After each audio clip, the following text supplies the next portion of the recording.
ज़मीन का टेम्परेचर दिन ब दिन बढ़ता जा रहा है, जिसका अंदाज़ा हम हर मौसम में और रोज़मर्रा की ज़िंदगी में कर रहे हैं। और बहुत खूबसूरती से हमें यह समझाया गया है कि इसका ज़िम्मेदार ग्लोबल वार्मिंग है, और हम इसे सच मानते आए हैं। लेकिन ये कितना सच है, ये हम पूरी तरह से नहीं जानते, और ना हमारे अंदर इस बारे में जानने की कोई इच्छा, ना कोई जिज्ञासा।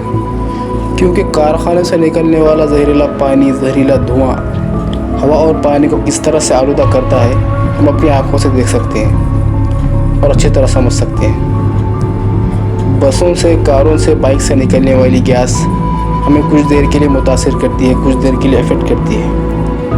हम ये भी महसूस कर सकते हैं कि पेड़ों की कटाई से हमें कितना नुकसान होता है, और ये सब देखने के बाद हम ये मानने के लिए मजबूर हो जाते हैं कि मौसम में इस चेंज की वजह सिर्फ ग्लोबल वार्मिंग है। लेकिन कोई और भी चीज़ है जिसे हमें जानना ज़रूरी है, जिसने बहुत से लोगों को गहरी सोच में डाला हुआ है। बहुत से लोग इसे लेकर परेशान हैं, और वो चीज़ है, यूं तो इस प्रोजेक्ट पर ऑफिशियल तौर से 1993 में काम शुरू हुआ, लेकिन 1987 से ही इस प्रोजेक्ट के लिए प्लानिंग की जा रही थी। टेड स्टीवंस, एक रिपब्लिकन सीनेटर जो अलास्का से था, इसने हार प्रोजेक्ट बनाने की इजाज़त के लिए बहुत कोशिशें की, और आखिरकार वो कामयाब हुआ, और इस तरह 1993 में इस पर काम शुरू हुआ। ये एक ऐसा हथियार है जो आयनोस्फीयर को बदल सकता है और उसमें अच्छा खासा बिगाड़ पैदा कर सकता है। HARP, High Frequency Active Aurora Research Program, जो आयनोस्फीयर रिसर्च प्रोग्राम के तहत US Air Force, US Navy, University of Alaska और Defense Advance Research Project Agency ने मिलकर शुरू किया, और इसका डिज़ाइन बाय एडवांस टेक्नोलॉजीज़ ने बनाया। शुरू में इसका सो कॉल्ड मोटिव था कि आयनोस्फीयर को स्टडी और एग्जामिन करना, जो रेडियो कम्युनिकेशन और सर्विलेंस की सलाहियत और ताकत में इजाफा करे। ये बहुत ही हाई पावरफुल ट्रांसमीटर है और अलास्का के गाकोना में है। इसकी देखरेख यूनिवर्सिटी ऑफ अलास्का करती है।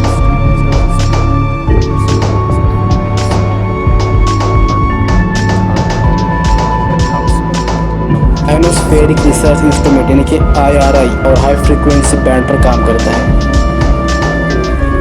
IRI आयनोस्फीयर के एक खास हिस्से को हिट करता है। दूसरे इंस्ट्रूमेंट जैसे वेरी हाई फ्रीक्वेंसी और ultra high frequency radar, fluxgate magnetometer, digisonde और इंडक्शन मैग्नेटोमीटर उस यूनिट हिस्से को ऑब्जर्व करने में इस्तेमाल होते हैं।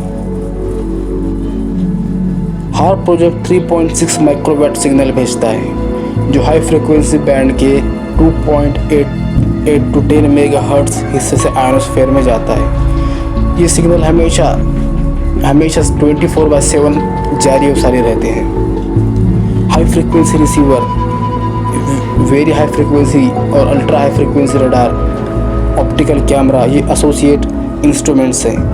इनके ज़रिए ट्रांसमिशन के असरात और कोई भी रिकवरी पीरियड को एग्जामिन किया जाता है। IRI की ERP यानी कि इफेक्टिव रेडिएटेड पावर 10 से ज़्यादा है। इसमें से ज़्यादातर एंटीना के ज़्यादा नुकसान और कम असर वाले एंटीना की वजह से है।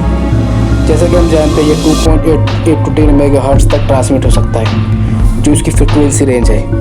इसका सबसे इम्पोर्टेंट इंस्ट्रूमेंट है, और 2007 में से करंट IRI पर काम कंप्लीट हुआ, और amplitude modulation radio broadcast band के ऊपर और सिटीजन्स बैंड फ्रिक्वेंसी के नीचे है। हार्प को सिर्फ इसी फ्रिक्वेंसी रेंज के खास हिस्से पर ट्रांसफ़र होने का लाइसेंस हासिल है। इसके अलावा किसी भी फ्रिक्वेंसी पर ट्रांसफ़र नहीं हो सकता।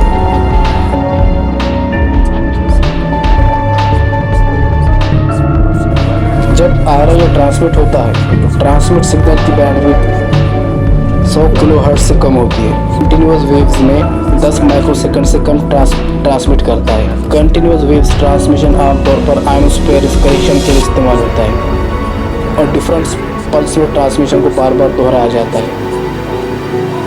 जैसे कि हम जानते हैं कि हार्प एक high power high frequency radio transmitter है। इसमें 180 एंटीना का एक सेट है, जिसे 12x15 के लाइन में लगाया गया है, तो तकरीबन 30 या 40 एकड़ के रेक्टेंगुलर हिस्से पर बना है। हर एंटेना एक क्रॉस डाइपोल होता है, जिसे ऑर्डिनरी मोड ओ और एक्स्ट्राऑर्डिनरी मोड एक्स ट्रांसमिशन और रिसेप्शन के लिए पोलराइज किया जाता है।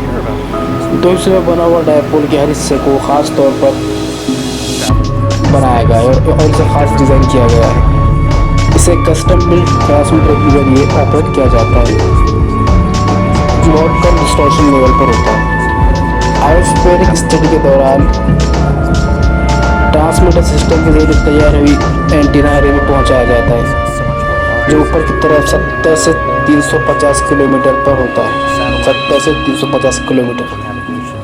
आयोनोस्फेयर में हाई फ्रीक्वेंसी सिग्नल की इंटेंसिटी 3 माइक्रोवाट पर सेंटीमीटर स्क्वायर से कम है, जो ज़मीन पर पहुंचने वाली सूरज की नेचुरल इलेक्ट्रोमैग्नेटिक रेडिएशन से कई गुना कम है, और अल्ट्रा वायोलेट रेस की इंटेंसिटी में नॉर्मल रैंडम वेरिएशन से भी कम है, जो कि आयोनोस्फीयर बनाती है। इसकी वजह से पैदा होने वाले असरात हार्प में मौजूद सेंसिटिव साइंटिफिक इक्विपमेंट के जरिए देखे जा सकते हैं।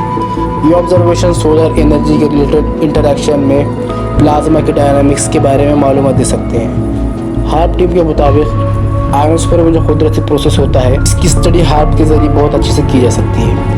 आयोनोस्फीयर रेडियो सिग्नल को किस तरह इफेक्ट करता है, ये इसकी भी स्टडी कर सकता है। इसे office of naval research, air force research laboratory, ख़ास तौर पर यूनिवर्सिटी ऑफ अलास्का और कई भी बड़ी अमेरिकी यूनिवर्सिटियों का सपोर्ट हासिल है। 2008 तक इस पर कुल $250 मिलियन खर्च आया, जो कि हमारे रुपये में खरबों होता है, खरबों से भी बढ़ के। हार्प मैनेजमेंट के मुताबिक ये प्रोजेक्ट हर वक्त खुला रहता है। यहाँ काम करने वाले साइंटिस्ट बगैर किसी सिक्योरिटी चेक के आते रहते जाते रहते हैं। यहाँ कोई भी इंसान आ सकता है, यहाँ तक कि फॉरेन नेशनल भी। हर साल हार्प मैनेजमेंट आम लोगों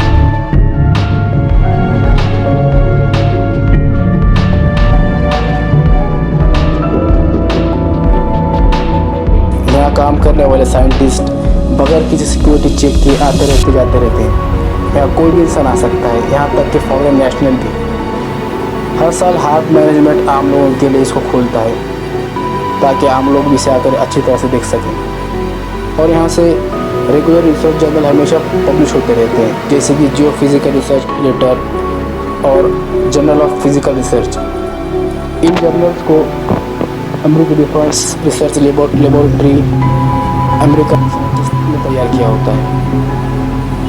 लेकिन अचानक मई 2013 को हार्प को टेम्पररी तौर पर बंद किया गया। लेकिन जुलाई 2013 में प्रोग्राम के मैनेजर जेम्स केने ने कहा कि defence Advance Research Project agency यानी कि DAPRA क्लाइंट के तौर पर काम करेगा, जो कुछ रिसर्च 2013 से विंटर 2014 तक कंप्लीट करेगा। क्योंकि हार्प तो डायरेक्टली इस रिसर्च में नहीं था, इसलिए उन्होंने थर्ड पार्टी को इन्वाइट किया कि वो कुछ रिसर्च उनकी तरफ से कर दी। लेकिन मई 2014 को एयरफोर्स ने ऐलान किया कि 2014 के बाद हार्प प्रोग्राम हमेशा के लिए बंद किया जाएगा। लेकिन कुछ वक्त बाद इस फैसले को कैंसिल किया गया और अगस्त 2015 को इसका पूरा कंट्रोल और सब कुछ यूनिवर्सिटी ऑफ अलास्का को दिया गया। तो ये तो थी इस प्रोजेक्ट के बारे में थोड़ी सी मालूमात और इसके फीचर्स। अब बात करते हैं इसके बारे में फैली हुई कंस्पिरेसी थ्योरीज के बारे में। इस प्रोजेक्ट के बारे में लोगों की बहुत सी राय हैं, बहुत सी कंस्पिरेसी थ्योरीज हैं। बहुत से बड़े बड़े स्कॉलर का कहना है कि ये एक छुपे मकसद के लिए बनाया गया है। इस प्रोजेक्ट के बारे में जो बनाने वाले जो शुरू में बताया था कि आयोनोस्फीयर को स्टडी करता है, लेकिन हकीकत में ये कुछ और ही करता है, इसकी कुछ अलग ही मकसद है। एक अमेरिकी साइंटिस्ट और रोजर रोबर्टर ने 1996 में यानी कि हार्प प्रोग्राम शुरू होने के सिर्फ 3 साल बाद वार्न किया था कि इस प्रोजेक्ट को मिलिट्री वेपन के तौर पर डिप्लॉय करना बिल्कुल गलत है। ऐसे पावरफुल ट्रांसमीटर के पास रहना इंसान के लिए बेहद ख़तरनाक बात है, तो बुरी तरह से असर करती है, उसे अफेक्ट करती है। वही कनाडा के एक बहुत बड़े राइटर माइकल जोसेडोस्की, उन्होंने किताब में कहा कि हार्प के ताल्लुक से जितने भी साइंटिफिक प्रूफ्स हैं वो इस बात का इशारा करते हैं कि ये ट्रांसमीटर तूफान, सैलाब, जलजले को ट्रिगर कर सकता है। बहुत से लोगों ने बाद इस पर ये भी इल्ज़ाम लगाया कि जो क़हत और तूफ़ान ईरान, पाकिस्तान, हैती, तुर्की, ग्रीस और फिलिपाइन में आए थे, ये सब हार्प की वजह से ही हुए थे। यहाँ तक कि TW फ्लाइट 800 का क्रैश हो जाना, gulf war syndrome, chronic fatigue, ये सब हार्प का इस्तेमाल करके ही किए गए थे। निक बेगिच, जो angels don't play this harp नामी किताब के राइटर थे, It has the ability of affecting the frequency following response, which is where the brain locks on an external signal and it's to mirror it and brain chemistry changes. दावा किया कि harp जलजले व तूफान ला सकता है। Absolutely. Harp जलजले व तूफान ला सकता है और अपर एटमॉस्फेयर को एक बहुत बड़े लेंस में बदल सकता है ताकि आसमान जलता हुआ दिखाई दे। ये इंसानी दिमाग को भी बहुत कंट्रोल करता है और इसे नुकसान पहुंचा सकता है। एक रशियन फौजी जर्नल ने लिखा कि हार्प आयोनोस्फीयर टेस्टिंग से इलेक्ट्रॉन के बड़े सेट को ट्रिगर करेगा जो ज़मीन के मैग्नेटिक पोल को फ्लिप कर सकता है। अलास्का स्टेट लेजिस्लेचर और यूरोपियन पार्लियामेंट ने एनवायरमेंटल प्रॉब्लम्स का हवाला देते हुए हार्प को लेकर सुनवाई की, लेकिन बाद में इन सुनवाइयों का क्या हुआ इसका कुछ पता नहीं चला।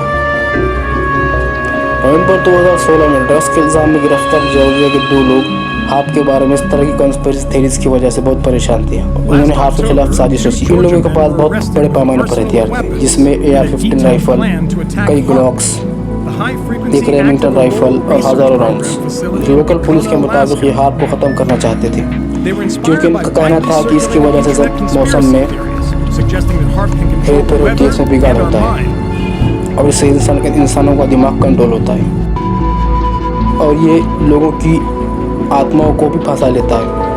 पुलिस और कहती है कि इन लोगों ने कबूल किया है कि खुदा ने इनसे कहा कि जाओ और जाकर आत्माओं को छुड़वा दो जो हार्प की वजह से बंद है। ये सब बातें सच भी हो सकती है और झूठ भी। इन सब में कितनी सच्चाई है वो सिर्फ खुदा ही जानता है। लेकिन आजकल जैसे हालात हैं, जो कुछ दूसरे देश में अचानक हो रहा है, अचानक मौसम क्या है, अचानक कहीं भी आग लग रही है, कहीं भी तूफान आ रहा है, ये सब देखकर लगता है ये तब हार्प की वजह से ही हो रहा है। ये नेचुरल तौर पर भी हो सकता है, इसमें कोई शक की बात नहीं है। लेकिन दुनिया की आँख में धूल झोंकने के लिए ग्लोबल वार्मिंग का नाम दिया जा रहा है कि कैसे ओजोन लेयर में सुराख होने की वजह से ज़मीन पर ग्लोबल वार्मिंग बढ़ने लगी है, जिसकी वजह से मौसम में ख़राबी हो रही है।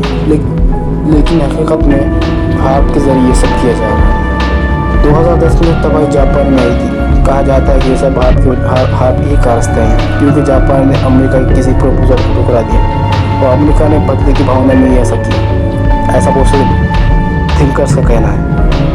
रोज़री बर्टल ने अपने एक आर्टिकल में ये दावा किया कि बॉक्सिंग डे 2014 का मशहूर सुनामी जिसने कई कोस्टल मुल्कों को तबाह किया, जिसमें पाकिस्तान, इंडिया, थाईलैंड, सबसे ज़्यादा तबाही इंडोनेशिया में आई, ये सिर्फ हार्प की वजह से ही आई थी, ऐसा उनका कहना था।